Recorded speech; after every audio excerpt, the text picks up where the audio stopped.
All right, let's start with President Donald Trump, who decided that he was going to President Donald Trump, who decided that he was going to clear things up for federal workers because there's been a very confusing situation where Elon Musk emailed everybody in the government and said, reply to your boss and CC OMB and tell us the 5 things that you accomplished last week. Very quickly, the FBI, the CIA, DNI, the Pentagon, lots of places that have national security implications were like, maybe it's not such a great idea to put all the information about what you did the last week into a public, basically a publicly available email. I tapped Ryan Grimm's phone. Which will then be uploaded into some deeply insecure AI to have it analyzed. And Elon Musk's response was, hey, I said don't send classified information. And they're like, okay, thanks. That still doesn't help. We still don't want all of our employees responding and telling Chairman Xi and DeepSeek exactly what they did the last week. So then Elon Musk said, all right, well, screw you. I'm going to ask again next week. And anybody who doesn't do it next week, they're going to be fired, despite what the Secretary of Defense or anybody else might say. So thankfully, there is somebody in charge. Donald Trump decided to clear it up for everybody. Here's the man himself. Can you clarify, hopefully once and for all, what your expectations are with this email to federal employees? What are you going to use that information for? And do you see it as voluntary, like OPM has said, or mandatory? Yeah, well, it's somewhat voluntary, but it's also, if you don't answer, I guess you get fired. What it really what it is do people exist? We have this massive government with millions of people, and nobody knows who's working for the government, who's not. So what they're doing is they're sending out a letter to everybody, and they're saying, what were the things you did last week? I guess they ask for 5. And if people are working, it's easy. I could tell you 5 things I did last week. I could tell you 5 things I did 6 weeks ago, right? Well, that's what I call government efficiency right there, right? It's somewhat voluntary, but if you don't do it, you get fired.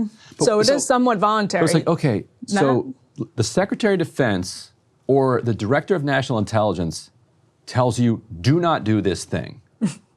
The president tells you, it's somewhat voluntary, but if you don't do it, you're fired. I guess. Isn't that what he said? He was like, I guess. So do you do it? I think you do it. It doesn't hurt to do it. Well, except it hurts national security. Well, but it's like, do it, but just be like, hey, to be clear, this is not actually what I did. No, there's no way to know. There's no right answer here. There's no right answer here. I mean, I think you obviously follow the directions of the department head. And some managers have instructed their employees to say, here's the 5 things you should say. Like, number 1, I fulfilled the responsibilities as listed in my job duties. Number 2, I coordinated with my manager on my duties and completed those, which is amazing that you would create all of this wasted time for workers and managers to do this and Elon in the Musk, name of efficiency. There actually have been sort of competing things from Elon Musk too, who on the one hand is saying that this is just a, quote, pulse check. Like, he's repeatedly said this is just to make sure that you're not dead, right? Like, you're not a fake person. We're cutting down on waste, fraud, and abuse by just getting these responses back. But on the other hand, he's saying, like, and we've seen it from the White House too on the messaging, is that, like, we don't think people are doing serious work. So are you supposed to take it as just a pulse check, or are you supposed to take it as an actual inquiry about the substance of your work? It's genuinely like there are thousands of people who have faced this conundrum over the course of the past week, some of them in very important jobs, others of them probably in less important jobs. But if we have put B2 up on the screen here, this is a scoop from NBC News that 21 DOGE staffers have resigned over a refusal to, quote, jeopardize American sensitive data, according to a letter that NBC News got. Ryan, did you read this report? It's pretty, I don't know, I think all of this doesn't portend well for the future of DOGE, to be honest. So in defense of DOGE, these are... Doggy. In defense of Doggy, these are people who were already in the doghouse when the dog pound boss showed up. Because this was the U.S., what was it called? The Digital Services Office, or whatever, Office of Digital Services. And they just repurposed it as Doggy. And so these folks are, these are former Google, lots of Silicon Valley tech people who decided they wanted to come work in the government and help the government become more efficient. That's why they took this agency and converted it into DOGE. And so these are not diehard Elon Musk fans. Yes. Or these are not MAGA types. So, I mean, it's arguably the deep state that he's targeting. Except, yeah, it's a fairly new deep state. But so, to me, it's almost surprising that they lasted this long. So I don't think it's that damaging necessarily to Doggy, because I think they can find some pups that'll come in and do their dirty work. Like there's more than one big balls out in Silicon Valley that they can, there's no shortage of 19-year-olds on 4chan that Musk can, recruit to come and do this work. The response from Elon Musk was, quote, "These were Dem political holdovers who refused to return to the office. They would have been fired had they not resigned."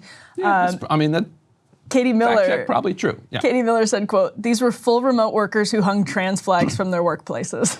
That's the Katie Miller response to this. Again, what grade are we in here? Probably true. Yeah, might be true. So anyway, they also named the DOGE administrator yesterday. Like, I think it was the Washington Examiner finally got their hands on the name of the person who is Obama the DOGE. Person. Yes, an Obama person who seemed to have been on vacation, who was formerly part of the USDS. And this is interesting because Elon Musk was seen as the head of DOGE, and then the White House confirmed last week that Elon Musk was not even part of DOGE formally, but was employed by the White House and sort of oversaw DOGE in his capacity as a White House official, as a special, quote, special government employee. So anyway, I guess I shouldn't have said that this doesn't portend well for the future of DOGE, but it does just... There's an air of chaos around DOGE that doesn't bother the people involved in it at all. I mean, I think a lot of this was always intentionally, understandably going to involve chaos. Everyone sort of knew that. But there's chaos, and then there's chaos that's inefficient, ironically. And in this case, I do think there's the email one is a really good example. There's chaos to the point of creating inefficiencies to the end of efficiency. Like in the process of creating efficiency, it's just been a very, it was always going to be messy, but they're creating more work unnecessarily for themselves. Yeah, and it's weird. Like, why are they doing this? Why are they doing this weekly email thing? Like, I've seen a lot of people be like, well, there's nothing wrong with like a worker telling their boss what they did the last week. It's like, bro, you don't think that they were already doing that? I guess if you have bottom barrel levels of hostility towards all federal workers, and you think that managers aren't managing their workers and workers aren't actually doing any work, then you need to come in and tell them to do this. But if you checked in, you'd see like this is a bureaucracy. This is a giant bureaucracy. The one thing that bureaucracies definitely do is this kind of stuff. What did you do?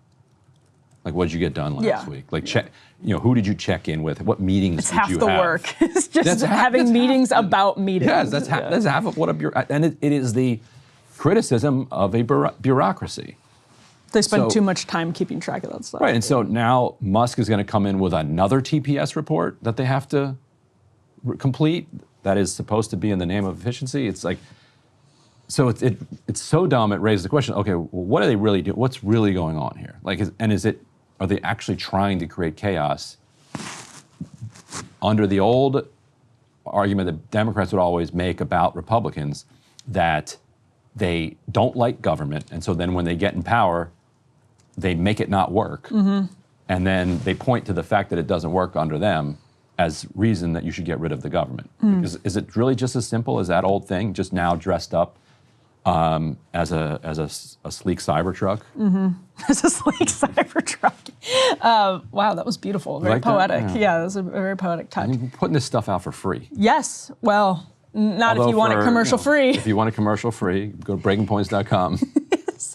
So Ro Khanna posted a video of a fired VA worker that, just in this bigger conversation about inefficiencies, I mean, the email point, I think some of this obviously is intentional. I mean, the Rust vote playbook was explicitly before the election to cause trauma for bureaucrats. And so, I think that's obviously the playbook and part of this. But again, there's inefficiencies that are sort of inevitable when you're creating chaos, and then there's inefficiencies that are hurting your effort to battle inefficiencies.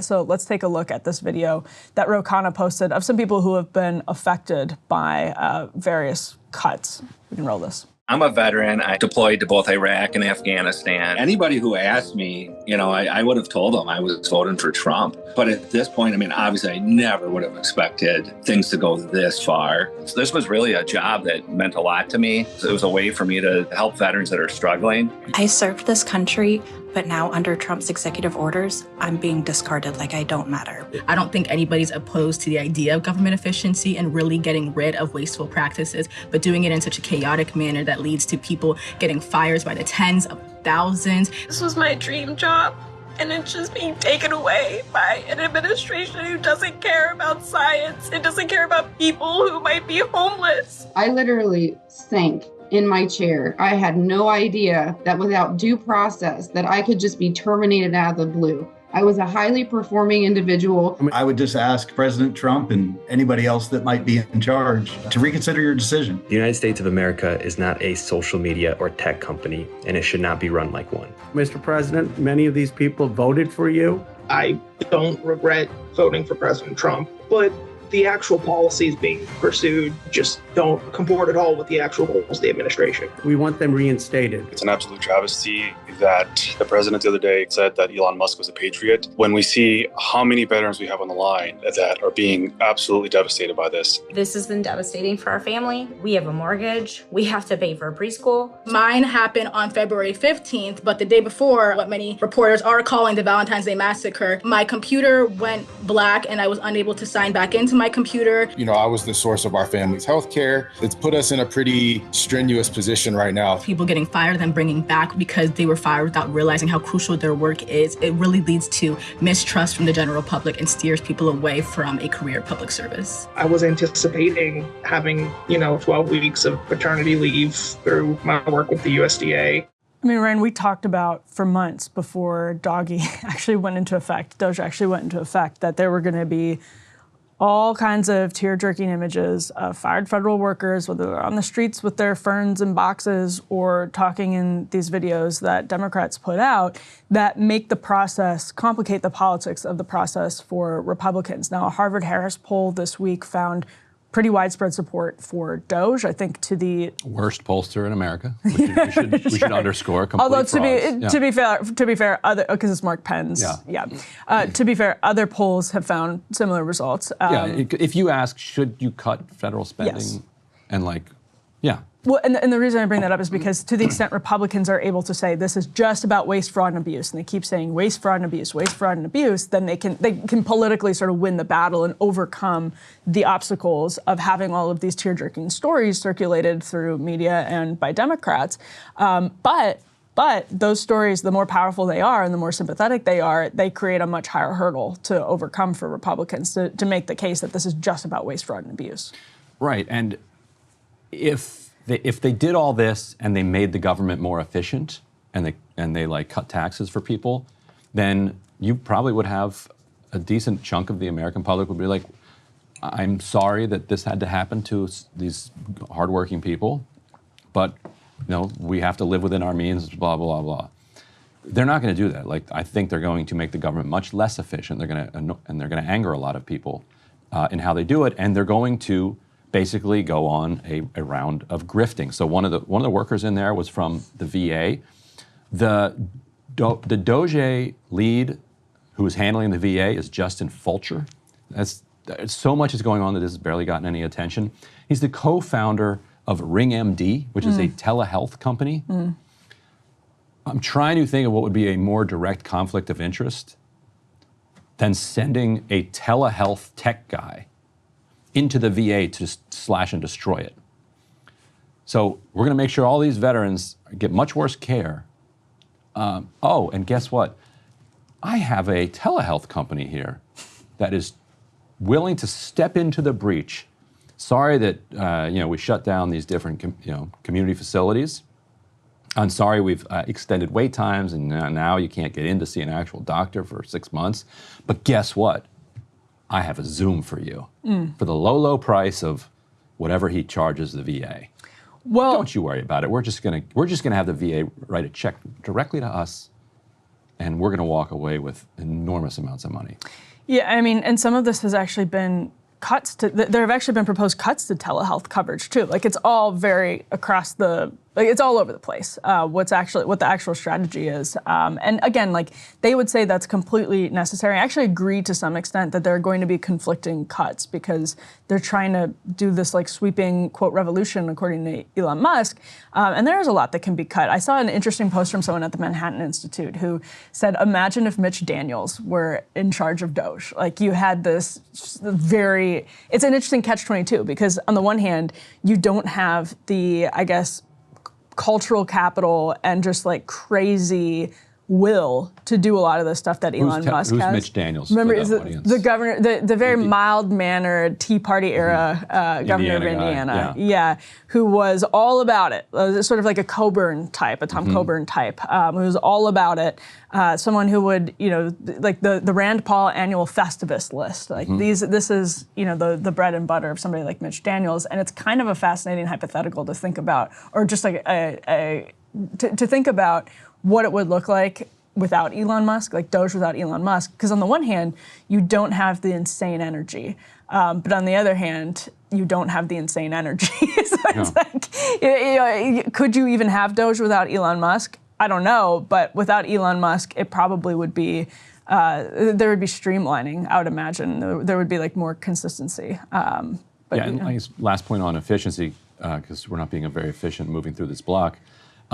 We don't claim to be the Department of That's right. Of media efficiency, though. So because of civil service protections, Musk had to go after people who were on probation. It's been widely reported that that means that they were hired within the last 1, 2, or 3 years, but it also includes people who were recently promoted from one level to another. In that brief period during the promotion, you are back on a probationary period, even if you've been there for 15 years. So think about what that means. All of the people that he fired without checking with their managers about how valuable they were, without even looking to see whether or not they protected nuclear secrets, were trying to prevent an outbreak of bird flu, any of these things. What they also did systematically is fired everybody who was, came into the government within the last couple of years, which means somebody over the last couple of years decided that this is a position that they needed filled. These are very hard jobs to get. Like it's a ridiculous thicket that you have to go through, and that would be a good place to cut, actually. And just, so you can actually hire fast. It can take like 2 years to get one of these jobs. It's incredible because they're trying so hard to root out corruption. And I think they've gone too far in the inefficient direction, because corruption and efficiency and transparency and inefficiency kind of go together in an uncomfortable way that we don't like to talk about. So these are new people, but then also people who got promoted. So who did you not fire? Like people who've been in the same job for like 12 years. When some people have been rehired because they've realized there's gaps. Oh wait, we do have to actually do something about bird flu. Right. So again, inefficient.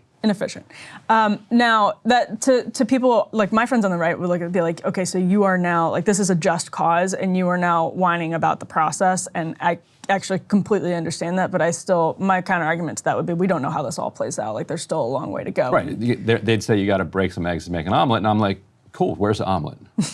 Waiting for the omelet. All right, so let's pivot to this news that Kyle Cheney posted in B4 about judges. Judges. This is the fight for the next couple of weeks. Obviously, a lot of this has gotten tied up in the courts, but it just took an interesting turn. So Kyle Cheney says a federal judge gave the Trump administration about 36 hours to pay out hundreds of millions of dollars for work performed by foreign aid contractors, and is demanding details about potential defiance of his orders. Speaking of defiance of the judge's orders, Elon Musk posted this yesterday. This is B5. If any judge anywhere can block every presidential order everywhere, we do not have democracy. We have tyranny of the judiciary. Now, Elon Musk also, I want to point out, weighed in on something that Nayib Bukele posted, where he said, if you don't impeach the corrupt judges, you cannot fix the country. They will form a cartel, a judicial dictatorship, and block all reforms, protecting the systemic corruption that put them in their seats. And Musk essentially posted in agreement with that point from Bukele. Did you see Musk's post on this, Ryan? No. He reposted the Bukele thing in agreement, and that to me is offensive, to be honest, because Bukele is making a very direct comparison between the judicial system in the United States and the judicial system in El Salvador. That's insane. That is pretty insane. I don't think our system is like perfect, and I do think there's some serious questions about separation of powers, but that's insane. That is insane. Now, of course, it is true that throughout our 200 plus years of being a republic, not a democracy, as the right loves to tell the left but all the time. But it's not a democracy, right? There has been a push and pull, a tug of war between the executive, the legislative, and the judicial branch. And you would see people like me who are angry about Supreme Court decisions, or FDR, for instance, in the 1930s, who were angry about Supreme Court decisions, hemming in the will of the people during the New Deal. He threatened to expand the size of the court through a legislative action. Right. And as a result, the Supreme Court backed down and started allowing New Deal policies to go through. Hey, so this is kind of how it goes. These are different power centers. These are the checks and balances that are built right into the system. For Elon Musk to be surprised that a check exists in a system, I was going to say suggests that he didn't, go through elementary school in the United States, but he did not go through elementary school in the United States. So he should go back and check out some of these, like how a bill becomes a law and the checks and balances and like all the things.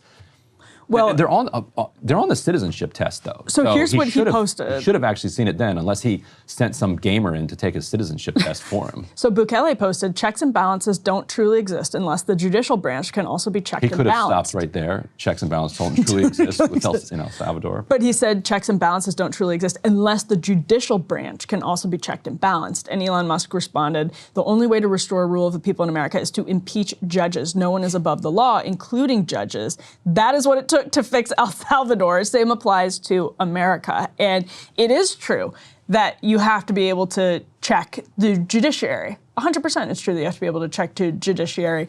Now, Elon Musk going full Bukele here, and the Trump administration, I mean, there are reasons to have strategically close relationships, as Marco Rubio does with Bukele, but applying Bukeleism to domestic politics is different than cozying up to Bukele on foreign policy, even if we disagree with that relationship. Applying Bukeleism to domestic politics is like, we just have a completely different country, completely different system, and you can understand why people would say, well, maybe that's a slippery slope to just completely politicizing the judiciary branch. And I agree the judiciary branch has problems with being already overly political, but it's not El Salvador. It's a very surprising thing for him to suggest because you need 2/3 vote in both the House and Senate to impeach a judge, and clearly Republicans don't have a 2/3 vote, so why float something can't happen? To shift the Overton window. Yeah, and so he knows that. I mean, I don't know if he knows this or not. Like in the first couple years of our republic, and people can look up the exact judge on this. There was a judge who was ruling against the Federalists, if I'm remembering the details right. And and the Federalists were mad about that, and they tried to impeach him based on his decisions. They didn't say he was corrupt. Alcee Hastings, late Democratic Congressman, I think he's late, was impeached as a federal judge, but for corruption. And then he was elected to Congress. It was kind of funny. He's like, wait, didn't you get impeached and thrown out of office, and then you won a congressional seat, whatever? Okay, but that was for corruption. The founders, basically, in that first or second term or whatever it was of Congress, rejected that resoundingly, and a lot of the Federalists or whoever it was that would have benefited politically from getting rid of that judge said, no, on principle, we do not want to set a precedent that a judge should be removed because we don't agree with their decision. Yeah. Well, I'm not panicked. So I'm personally not panicked yet about this question because I think this is an intentional effort on behalf of the Trump administration to force judicial decisions about executive power and they've been very clear about this. Russ Vought has been very clear about this. They think executive power is atrophied and they want to force the question into the courts to get definitive answers on things like the Impoundment Act, potentially to overturn acts of Congress that they think have unduly sapped power from the presidency. And some of that I actually disagree with. I think that creates a too powerful executive. But on the other hand, I do think it's a serious problem that you have. And we've talked about this before. Sometimes at the EPA, it doesn't happen as often to the left as it does to the right, but you have some bureaucrat who came through the revolving door and is making decisions that the president wouldn't be happy about to benefit the industry, to benefit oil and gas industry, but that they came from. So there's absolutely a serious question about how these executive branch agencies should be tethered politically to the goals of the president. On the other hand, there are things like the FTC, for example, or there are places where you have to have some level of distance, and the judiciary is kind of the intermediary there. So some of this is just going to get kicked into the courts, and it's going to feel kind of nerve-wracking as it's happening because you don't know exactly how Trump and Musk will wield those powers. It's hard to trust how Musk, in particular, will suggest people in DOGE wield those powers. But on the other hand, there are some serious things that do need to be resolved, and having, I guess, more direction one way or the other won't be the end of the world. In fact, it could actually be a good thing in some places of the government. Yeah. And interestingly, we're seeing multiple power centers within the executive. So the judge that we just mentioned told the executive that they have to, restart a lot of this foreign aid funding or face contempt charges. Mm-hmm. But we've also learned, I think it was in the Wall Street Journal, that Rubio and Trump approved spending around feeding the hungry and the AIDS funding, as he said he would. He said if you really are just doing poverty reduction stuff that isn't part of a deep state cabal, then I am going to give you a waiver and we're going to move that money out. So they approved a bunch of that stuff, and then DOGE people came into the back end, and this is what people have been panicked about with the DOGE unchecked people, and blocked it again. Authorized by the Secretary of State. Yeah. Right, money authorized by the Secretary of State to go back out, appropriated by Congress, authorized by the Secretary of State, who was nominated and appointed by the President, confirmed by the Senate, and then Big Balls comes in, or not Big, I don't want to slander Big Balls if he didn't have anything to do with this. Some DOGE person goes in and just clicks a button and blocks it. Mm-hmm. And so the judge is saying, no, you've got to get this money moving. So who's in contempt at that point? Rubio's like, look, I'm trying to spend this money. Now, he's not trying to spend all of it.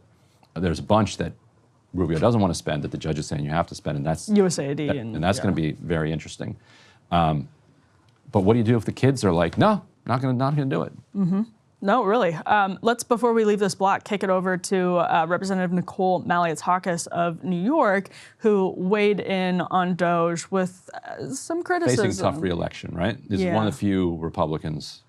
This is a chief target of Democrats. Yeah, she's in New York's 11th district, which is actually kind of one of the interesting places. I mean, she won pretty handily last time, but she's one of those places in New York where you can kind of find MAGA world and interesting places that would surprise, I think, a lot of people in like DC Beltway media. So let's turn it over to Representative Maliotakis. When I see what happened last week with the 9/11 healthcare program, that employees were fired and that grants were removed from the program, that disturbs me, and it just shows that they're acting too rash and that they need to slow it down a little bit. And obviously, you're going to start seeing more and more of this sort of dissent from DOGE, and Elon Musk and Trump may or may not understand that some people obviously have to stake out positions that put them at odds with DOGE, or at least publicly stake out positions, even if their votes end up in Congress looking different. And even if their sort of criticism doesn't have a ton of teeth because they're a single representative in a swing district. So some of that, you'll start to see more and more cracks in the foundation as we have over the course of the last week. People like, expectedly Lisa Murkowski coming out against DOGE. It doesn't mean that the Republican Party as a whole is having problems with DOGE. That said, this stuff does make it harder for, she's responding to political pressures that DOGE will have to answer to, not just in swing districts, but all over the country. The debate over how astroturfed or not astroturfed, for example, what Rich McCormick got in a deep red district in Georgia, as we talked about last Friday with Crystal Ryan, that whether or not it's part of it was organized by Indivisible or some left-leaning group isn't really the point. The point is that means they're able to suddenly organize a bunch of people to get people out to town halls, because there is actually some legitimate frustration in even red parts of the country. Yeah, and she represents Staten Island and then Republican-leaning portions of outer Brooklyn. Mm-hmm. Interesting areas. To quote Steve Bannon, a lot of MAGA on Medicaid. Hey, if you liked that video, don't forget to hit the like button and subscribe to Breaking Points. If you want to see the rest of Counterpoints, go to breakingpoints.com to become a premium member and get the full uncut show every morning in your inbox and on Spotify.